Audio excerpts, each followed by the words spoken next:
Hey everyone, welcome back to KDX Bricks Analytics, where we talk everything Lego investing and reselling. And in this video, I am going to give you my top 12 sets that are under $100 that are expected to retire at the end of this year that I am watching closely and I am most excited about and hopeful that we get some good discounts on so that I can pick a bunch of them up. It's a long list, so let's get right into it.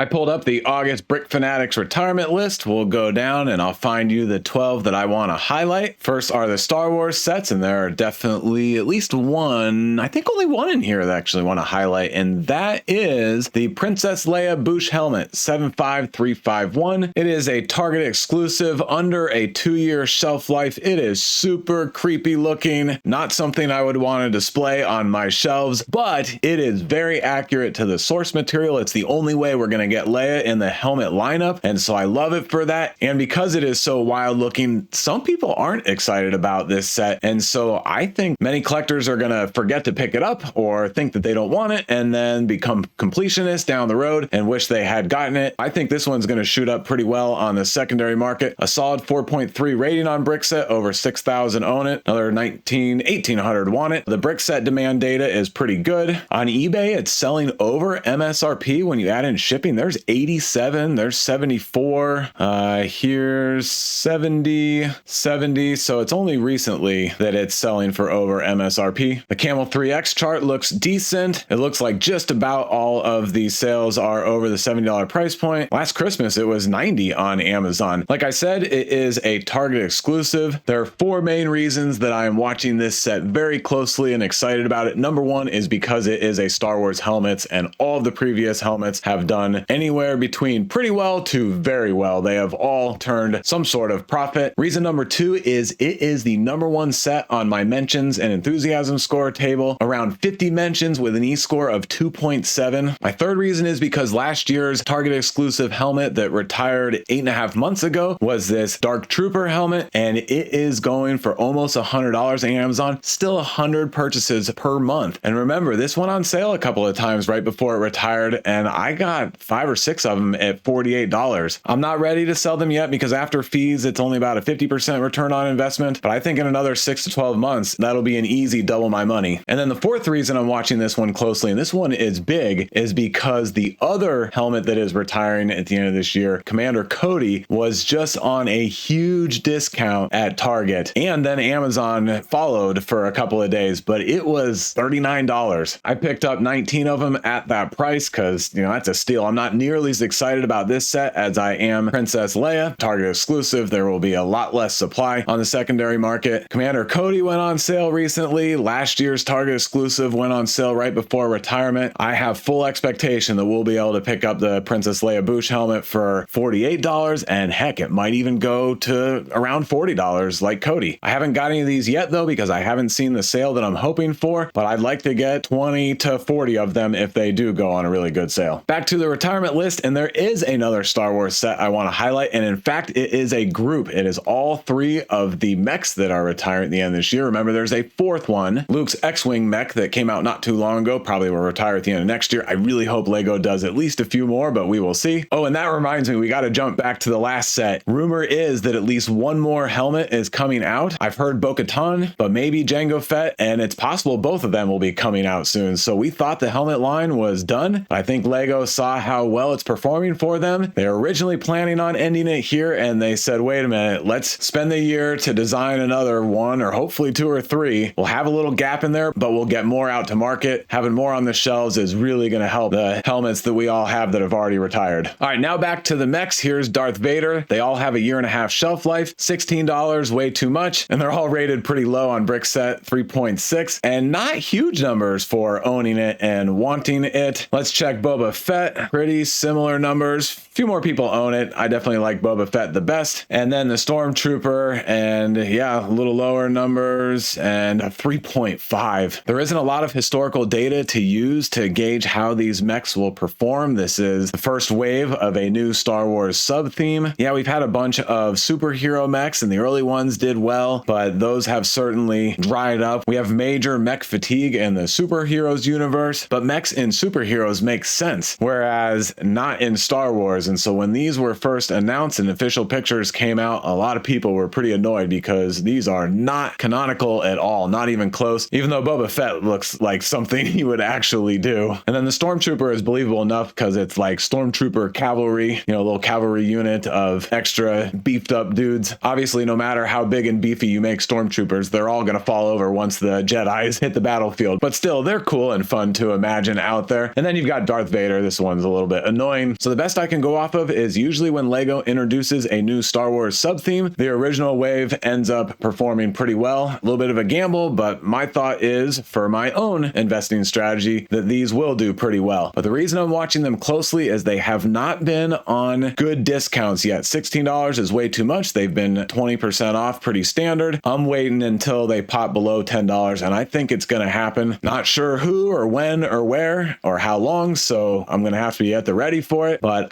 I'm willing to bet that we're going to see some below $10 prices before these disappear. Oh, and I meant to show you the mechs on Amazon, $3,000 a month, $2,000 a month, and then Boba Fett is only $1,000 a month. These are pretty good sales velocity numbers for toys during the summer months. No idea sets under $100 that I want to highlight, and no Marvel sets under $100 that I want to highlight. And same thing with Harry Potter. I'm skipping over a bunch of sets. I will come back and quickly show a lot of these sets on $100 and just give a quick comment, but that's after I go through my top 12. But next up is going to be 77012 Fighter Plane Chase. I did have this set in 3rd place in my first Power Rankings video, and then I dropped it to 5th place. Only 10 mentions with an E-score of 2 in my table. Under a 2-year shelf life, 8,000 members on Brickset own it, a decent 1,000 per month on Amazon, and then here are the other 2 Indiana Jones sets, and they're all retiring at the end of this year. Escape from the Lost Tomb is $700 a month, and then the larger Temple of the Golden Idol diorama that I've built and is great is $600 a month. Pretty decent numbers for these sets, and notice that they're all 20% off, and even though it's showing as a sale price, that has pretty much become the standard retail price. How do we know that? Well, here at Target, it's showing the 20% off price, and it's not even showing it as a discount. Same with the other 2 sets. Not only have I liked this set for a while, I don't have any yet. I wanted it greater than 20% off, but I'm watching these 3 extra closely right now because they are all out of stock at Target. Here's the Escape out of stock, not available for pickup, not available in any stores near me, not available for shipping, and same thing with this great diorama. Is it possible Target is done with these sets, out of stock, not going to get any more? I don't know, but every year we always have to be prepared for a number of sets no longer being available, you know, a couple of months, sometimes 3 or 4 months before the end of the year and the official retirement date hits. Now, of course, they are still in stock on Amazon, but being out of stock at Target right now is worth noting, and I want to watch them close and hope that we can get maybe a 30% discount on them, and then I'd be picking them up. Before I wrap up on the Fighter Plane Chase set, I'll open up the BrickBucks Ignite Supply and Demand bot. This is all Amazon sales data that gets scraped into this table, and the sales rank for this set is below 5,000. That is great. That means this set is selling a lot. If you're unfamiliar, Shane from BrickBucks has this paid Lego investing program and group on Discord with a bunch of bots, videos for the group, there are group calls, a lot of great stuff. Now let's look at a Technic set, and I'm going to look at the small John Deere tractor. Set 42136, super awesome. About 15 mentions on my table with an okay enthusiasm score of 2.2. Almost 4,000 members own it, which is pretty good for a Technic farming tractor. I haven't talked a lot about this one because I like the larger John Deere skidder better. Only 200 a month are selling on Amazon, whereas a smaller set, and this is the newer one, the Harvester, is selling 1,000. I have the skidder on my Power Rankings list. I don't have the tractor on there. I still think it's a pretty good one. Actually, I think all 3 of them are, but remember, the Harvester is not retiring at the end of this year, so I'm waiting on that one. But the big reason I am highlighting this one now and I want to watch it closely is because on Amazon, it looks like it's out of stock. No offers available, a 4.8 rating with 2,400 ratings, so obviously a ton have sold on Amazon, but there are none to be purchased on Amazon right now. I don't know what's going on with that. Sales rank right here, 1,486 in building sets. I'm sure that's lower than it usually is because there's no stock right now. In fact, let's look at the supply and demand bot and see how it did historically on Amazon. Yeah, so recently the sales rank has shot way up. You know, it's been out of stock 100% the last 7 days, 43% in the last month, 18% in the last 90 days. But when it was in stock, then the sales rank was between 5,000 and 7,000. So very popular set. We do have one little issue with this data, which is that the out of stock price on Amazon is pretty low. I mean, it's basically MSRP, so that's kind of odd. A lot of red lights in there. All this information is making it a little bit of a mystery for me and makes me think that there could be a lot more there than I was originally thinking. And on eBay, not that this is a huge deal, but it's recently selling right at MSRP. And of course, at minimum, people are picking this set up for $27. It's always been on sale for 20% off. And I'm sure people have stacked discounted gift cards, Rakuten, GWPs, who knows, to make the buy-in price even lower. No more Technic. Is there anything in icons? They're all pretty expensive. Oh yeah, the Botanical dried flowers, set 10314, $50 price point, 2 years shelf life, 4.4 on brick set, 6,000 own it. We all know the Botanicals are very, very popular on Amazon. If you throw in Lego Botanical, the new sets are selling 10,000 a month. The orchid that's been out for a little while, 10,000 a month. Even the tiny plants that is more pot than plant and not the best and most popular, 8,000 a month. And then these three have been out for a pretty long time, like the bonsai tree for a really long time, 7,000, 5,000, 6,000. The original set, the cut flowers, is still 5,000 a month. And then we've got this dried flower centerpiece that's only 1,000 a month. That's concerning. And as a result, on my table, it only has 3 mentions and an E-score of 1.7. So I don't know if I'm going to get any yet or not, but I am going to watch it closely because this is the second Botanical set to retire. The first one retired at the end of last year, and it was the Bird of Paradise. And this set had a similar feel, not very popular, lowest sales velocity on Amazon. And I think as a result, Target had to discount. I think this one was a Target exclusive. Correct me if I'm wrong, but big discounts at the end of life. $60 each, the best I can remember. I walked by 3 of them in a Target and said,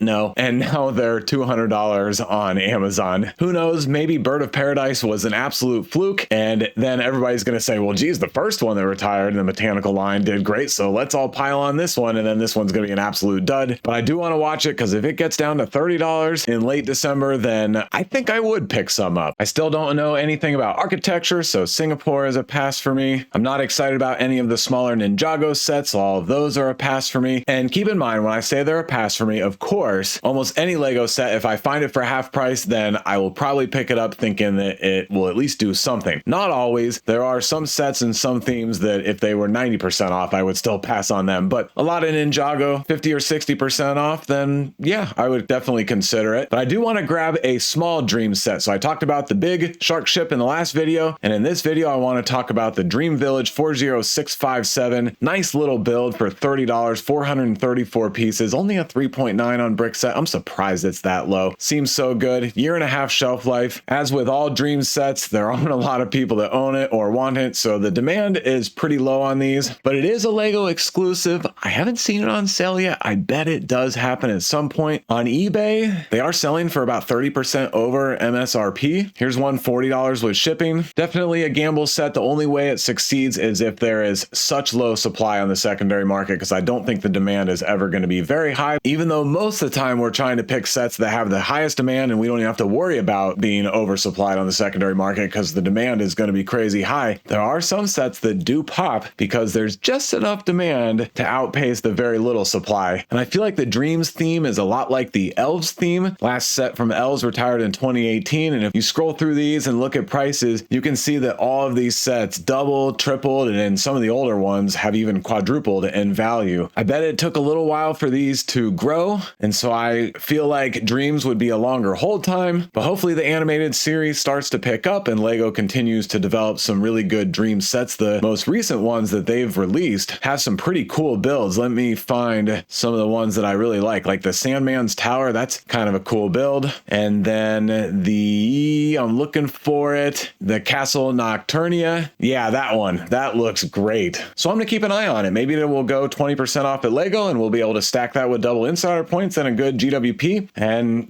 maybe then our equivalent buy-in price is 40 to 50% off. All right, I know which sets are coming up next, and I'm not that excited to talk about them, but I'm gonna cover the 2 Batman versus Joker sets, the Batmobile and the Batwing. They both have a 1.5-year shelf life, $48 for the Batmobile and $38 for the Batwing. There's no way I would pay MSRP for these, but I just have a hunch they're gonna hit 50% clearance sometime in late November, early December, or or at least close enough that when we stack some other deals and promos, we get there. At that price, I would grab them on Amazon. They both have 1,000 per month sales velocity. Not amazing for such a low price point, but not terrible. You know, enough is selling. And then the other reason I'll watch closely, and here's another example, is that Lego keeps on making Batmobiles, which eventually is going to oversaturate the Batmobile market and the Batman versus Joker market. But I just don't think we're there yet because there are so many different versions of the Batmobile. And this is the first small play scale Batwing that I remember. And so I think Lego has been keeping these fresh enough that there will be some demand. And if you throw Batmobile into brick set, Lego has produced a bunch of them. The market still desires more, and many of these have done pretty well. Now, obviously I'm scrolling through the older ones first, but if we get to some more recent Batmobiles, like, where is it? I know it's coming up. Here you go. This one retired in 2019. Oh, and this was a GWP going for $120 for 366 pieces. Here's one from 30 to 45. The UCS Batmobile, they retired in 21, 250 to 350. And then we've got the more recent classic TV series, 30 to 42. And then this Batmobile Tumbler, I've got a few of them, and they've been slow to grow. The investing community has been somewhat disappointed, but it's starting to pick up, so I'm going to unload mine soon. So we'll see. Some people on YouTube are really excited about these, and then most people are pretty much passing on them, unless, like me, they go on that crazy discount. We'll see what happens. Nothing to look at in Mario or Sonic. I don't invest in any of the action play sets, but I do want to look at a grouping of the Creator 3-in-1 sets. I've got 5 animal sets to show you, and you are probably asking, why are we looking at Creator 3-in-1 animal sets? Well, here are my comparables. Here's the proof. The crocodile that retired in 22, $30 to $39. The fish tank that retired in 22, $30 to almost $50. Mythical creatures back in 2019, $15 to $27. Park animals, $15 to $27. My son has this set. I forgot about that. It's sitting on his little shelf. That's an adorable set. Rainforest animals, $15 to $37. And then this furry creatures that retired in 2015, $20 to $35. Yeah, there are a few Creator 3-in-1 animals that don't do well in the secondary market, but there are a number that do. And so I'm excited about these, and I want to watch them because they will go on sale. They have gone on sale, but I haven't felt any need to pick any of them up yet because I'm sure they'll go on sale again. And of course, I like to buy sets as late in the year as possible, as close to retirement as possible. But since they're readily available at many retailers, we're going to see sales on them again, and we're likely going to see some very good sales when we stack some promos and deals. And getting Creator 3-in-1 animals around 50% off equivalent. If you can source a bunch of them, it's really easy to send them in FBA to Amazon and double your money in 12 to 18 months. Remember, I'm not financial advice, purely entertainment purposes only. I'm just sharing with you what my plan is for my own Lego investing, but I do get excited at looking at some of these sets. So the first one is Deep Sea Creatures. I was going to tell you the shelf life, but it looks like it's been out so long, Brick Set has given up. Oh, never mind. 2019. There we go. Normally they've got the little 20 actual date, month and a range with TBA. But yeah, this one's been out for a while, but it still looks pretty good. And then this is Fantasy Forest Creatures. I love the color and the little hedgehog. I think it's a winner. The White Rabbit, pretty adorable design. I like the little clamshell pieces. Of course, the cheeks are outstanding, but the two I'm most excited about are first this Walmart exclusive birdhouse, 2-year shelf life, $30 is great for the 476 pieces. I found 5 at a local Walmart for $16 a few weeks ago. And as you can see, I've already recorded them in here, and I was really excited about that. I must have been like the first person in that Walmart when they went on sale, because I saw the same price tag at a couple of other Walmarts in my area later that day, and they were already gone. And then the last one, of course, we all know this, the Pink Parrot, less than a year and a half shelf life. It's a Target exclusive. We also have the original exotic parrot that is the same build but blue. That one's going to have about double the shelf life. And so when people see that one on the shelves, they're going to want to come back and get this one. So I am very excited about this on the secondary market. And again, mostly because of that Target exclusivity for this set. Now let's look at Speed Champions. We're going to peek at all of them real quick because they generally are evergreen sets. I got to scroll past the ones that just came out and get to the sets that are expected to retire at the end of this year. The first one is the Ferrari 812 Competizone. Awesome set, less than a 2-year shelf life. The Pagani Utopia, another great one. I usually don't like gray in Speed Champions, but the gray works perfectly here. The Porsche 963, lower interest to me. I would need an extra good set sale. Please note that the Too Fast, Too Furious Nissan Skyline is still on the Brick Fanatics retirement list, but it's not on BrickTap's list as far as I recall. The Discord communities generally think it is not retiring at the end of this year, but this is something to watch. I might grab a few just in case it does sneak out on us. So I like that one a lot. Of course, last year's Fast and Furious Dom's Charger is doing quite well. This McLaren 2-pack is okay. And then the 1970 Ferrari 512M is awesome, but 3-year shelf life. It was supposed to retire at the end of last year. It got extended. The Lotus is another one that's just okay. And then my favorite is the Countach, partly because it's featured in Wolf of Wall Street, and also because Lego just released the larger brick-built Icons Countach that looks exactly the same and in the same color. Those two will pair well together. That won't be on the shelves for a long time. Remind people to go get the smaller one. And then we got this Mercedes 2-pack, and I think that's it. Even though there's still a fair amount of zombie stock out there for the Aston Martin DB5, but at least the 1970 Dodge Charger is gone. And look, $20 to $24, and I sourced, I think, 10 of these at $12. So 8 months in, and I'm already doubling my cash. But with all that said, on the single vehicles, I'm not paying more than $16 for any of them. Even the Wave that came out in 2023 that has a retail price of $25. We'll see if they get down to $16. I don't want to be paying $20 as my buy-in price for Speed Champions. You know, maybe if they got 17 or 18, I would prospect a couple and just see how they do. But I'm thinking we should be able to get these for 16 since last year's $20 sets went down to 10, 11, or 12. And then of course the older ones, I hope that we can get them for that same 10, 11, 12 price. I pass on the minifigures, just too tiny of a price point. Pass on most of the Disney sets. There's a few I might be interested in. We'll come back to that after I get through my top 12. But I do want to highlight actually this set right here because it's the first Brachiosaurus, the tallest, I think largest molded Lego dinosaur. And that is the Brachiosaurus Discovery. It's an $80 set, set 76960. On Brickset, it shows a 1.5-year shelf life, 3 unique minifigures. And as you can see, I already own 12. 4.0 is not great. The demand is lowish, but okay. As many people have commented, dinos historically do really well. I think this one, because it's the first of this mold, will be highly sought after once it disappears and people have some FOMO. The tree is awful, but the Jeep is really good. The reason I want to highlight this set, and it's actually the same reason I already have 12 of them, is that they were 50% off clearance at Walmart a few weeks ago. I was never going to invest in this set, but at 50% off with a new exclusive dino, I said, all right, I'm pulling the trigger. Let's see how it goes. And I figured, you know, if I get 4 of them, then it's probably better to get 10 or 12 because I don't think they're going to do great, but I think they're going to be pretty easy to sell. And once you load up one SKU in Amazon or eBay, it's easy to just click that button and say, hey, I've got 10, 12, 20 units. So I don't know if I'll get any more, but it's possible this one will go on another huge discount and, you know, maybe some of y'all will be interested in it and I might pick up a few more. I do want to point out that the demand data isn't great. Here we are on Camel 3X. It's been on sale a lot and the third-party sales are down around 60 bucks. If I sold mine today, I'd break even after shipping and fees. The supply and demand bot isn't overly exciting, but at least there's no red on here and one green, and we can see lifetime sales rank is 11,000, not bad, and below 10,000 recently, but it's never been out of stock, so we have no gauge on how it does when it is out of stock. I do like that a lot of the Jurassic Park sets that are retiring this year are from the original movie. I think that will help them a lot because there's still clearly a ton of Jurassic Park media out there, and there's a lot of nostalgia for that original movie, one of my favorite movies, and the Brachiosaurus scene is great. So I'm kind of talking myself into thinking these are going to do a little better than I originally thought. We'll have to see. I'm not a big fan of any of the smaller Monkey Kid sets, so we'll cruise by those. And then Lego City, of course, the vast majority of these are not worth investing in, but I am going to highlight 2 really small sets. First one is the Arctic Explorer Snowmobile with the seal and seal pup. They're adorable. And that's an $11 set. The Arctic Explorer Snowmobile, again, that's not what I meant. Let me see here. I want to look at set 60424. There we go. And that is the Jungle Explorer Red Panda Mission. Another nice, adorable animal. And this is a $10 set. I'm highlighting these because the ATV and otter habitat that retired at the end of last year is $25 on Amazon. I've seen people in the Discords comment that they bought tons of these at $5 to $7. And in terms of ROI, it's their highest performing set from last year. Kind of funny to think of it that way, but if you can get a ton of them and case pack them off to Amazon, I think that would work out pretty well. Again, I'm not financial advice, just providing providing entertainment here. But because of that, I am going to keep an eye on these two sets. If there's an opportunity to source like 50 of them at $7 each, then I would pull the trigger on that, store them away in a box, and then one day pull that box out, load it up into Amazon, ship it off, and be done with it, and hope that they sell for $25. All right, my 12th set to highlight is a group of sets. I did that a bunch of times in this video. It's not art, it's not friends, not Gabby's dollhouse, it is Brickheads. And basically, I like all of these. I'm least enthusiastic about the Harry Potter and then the classic Disney characters, but the Star Wars, Sonic, and Lord of the Rings I think are going to be great. My favorites are Lord of the Rings. All 4 of these are expected to retire at the end of this year. There is so much buzz around these. In fact, Gandalf the Grey and Balrog has about 20 mentions with an E-score of 2.8, and then the others have 10 to 15 or so mentions with 2.3s to 2.5s. My second favorites are the 3 Sonic sets. Miles is great. I think this one is flying under the radar just a little bit. I think they'll all do very well. Miles Tails, I know, awesome Tails nickname. And then my third favorite, honestly, are the 2 retiring Star Wars. Phantom Menace, the 6-pack. There's some concern that there's just too many in this pack and the price point is too high, and who would pay $150 for all of these? I hear you. I definitely am not getting them unless they're 40% off, like last year's Indoor Heroes, I think 5-pack that did go on 40% off right at the end of the year, and then the Tusken Raider I think will do quite well. And then some of the Disneys are of interest, like Eve and Wall-E,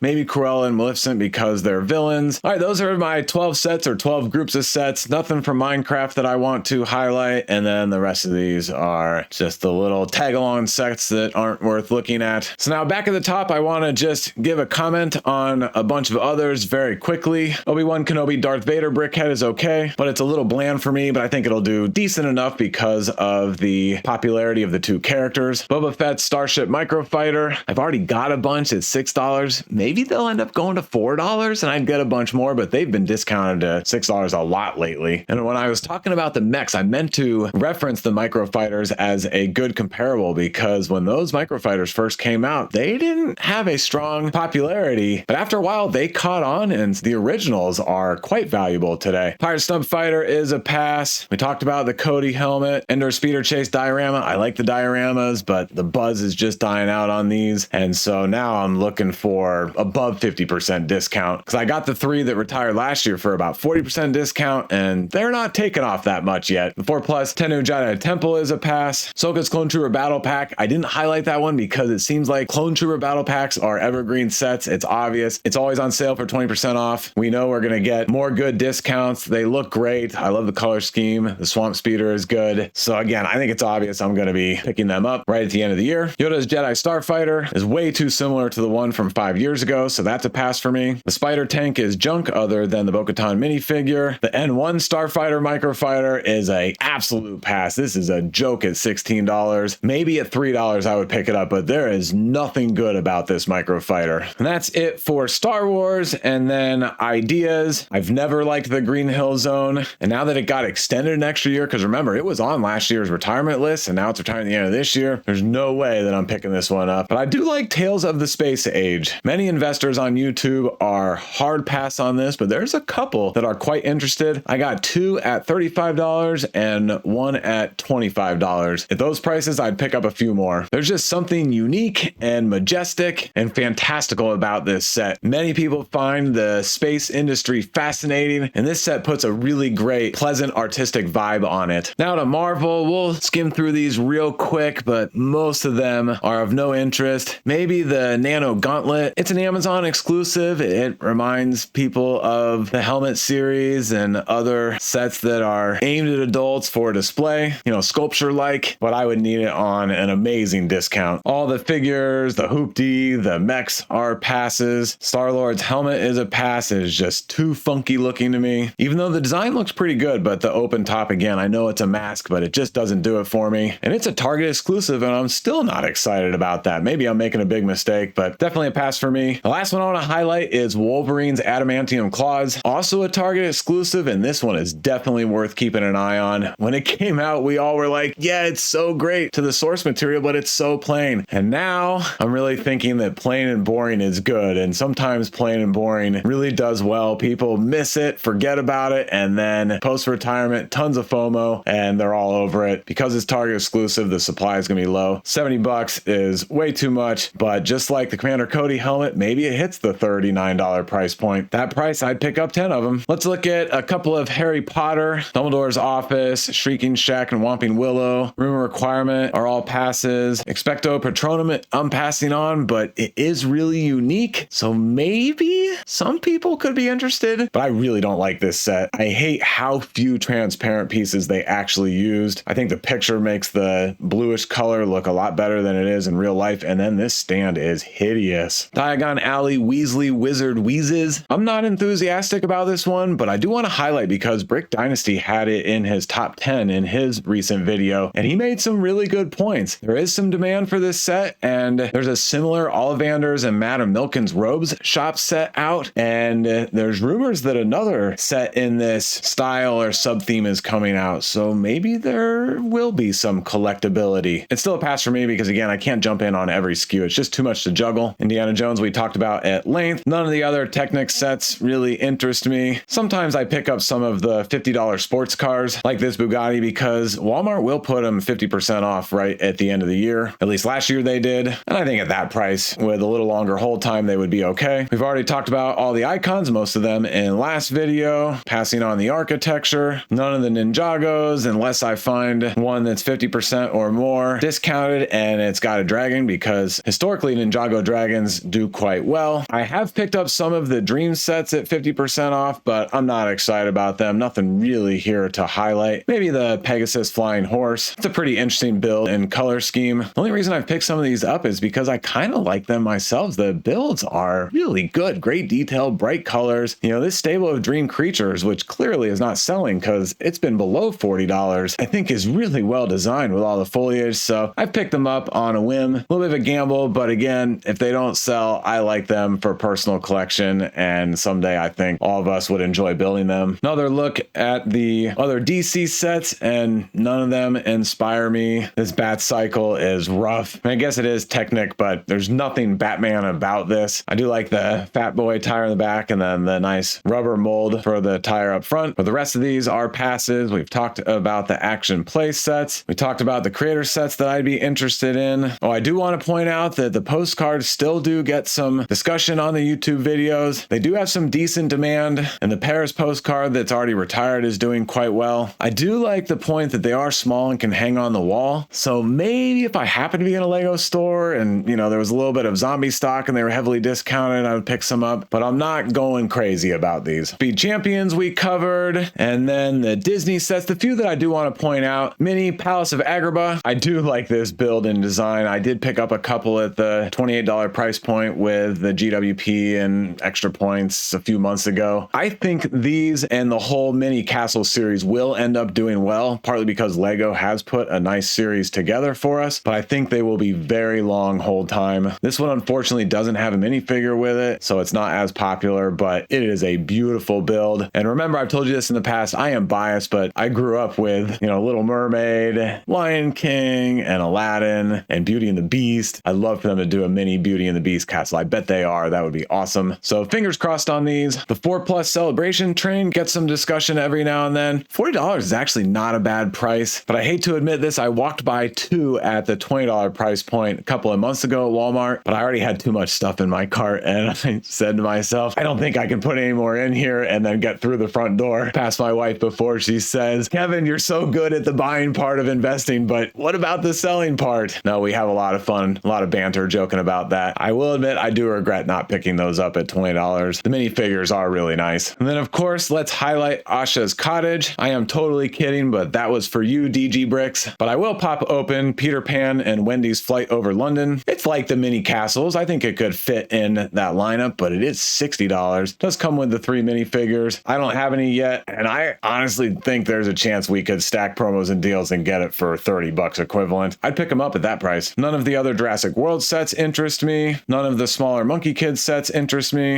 And then I already did my Lego City spiel with a couple of $10 sets. In art, I do want to pop open Macaw Parrots for a second. I don't think it's going to be a great investment, but it is so unique. If it went 30% off, I could see taking a shot on these. Compared to all the other art sets and Lego builds that can hang on the wall, these really would stand out as being very different, and the designs are fantastic. course, all of the pastel colors are just beautiful. And then I'm not going to pop open any of the Friends sets. My general spiel on these is that I know there are some folks out there that have done great on Friends. I just haven't spent the time to research them much yet. Therefore, I haven't dove in on getting too many copies, but every now and then I'll see one at Walmart for a major clearance, 50, 60% off, and I might grab it here and there. The only one I could really see of significant interest would be this Botanical garden. It's just a beautiful set. All the windows and the light that goes into the building, all the plant designs. I get that it's open in the back, but there's still something pretty magical about this set to me. And for the right price, yeah, I'd go for this one. And I'm not even talking like 50% off. I think at 25% off, I would grab a few. All right, I think that is it. I don't know anything about the Gabby's Dollhouse sets. Maybe because it's a new theme, getting in on the first wave would be pretty good. But again, I have no idea. We talked about the Brickheads, the Minecraft, maybe a couple of these because the Minecraft movie is coming out in 2025. I guess the one I would be most interested in would be the Sword Outpost because I love how Lego did the large brick-built sword. And of course, that sword is super iconic. Most anybody sees that and they know it exactly that it's Minecraft. But I've walked by a few 50% off Minecraft sets and just left them there. And then we've got some seasonal sets. I don't know. Some people like to dive in on these. They're a pass. I do actually have a few of the Bird's Nest that I got on a crazy discount late last year. The boxes are so small, I didn't mind holding on to them for a while. I made this point before. Lego has pushed a few bird sets. Not a crazy amount that they're flooding the market with them, but enough that I'm convinced they've done some research and there is demand for birds. There must be a crossover in the Venn diagram between bird watchers and Lego collectors and builders. So I think this is an adorable little set. And then we are to the classic and then the exclusive sets. Nothing that I want to highlight here. So that's the whole list for everything under $100. I'll be curious to hear in the comments what smaller sets you all are very interested in and watching very closely for a possible deal or sourcing them right at the end of the year so you hold on to them for the shortest amount of time. But thanks as always for watching. That's a wrap and I will catch you in the next one.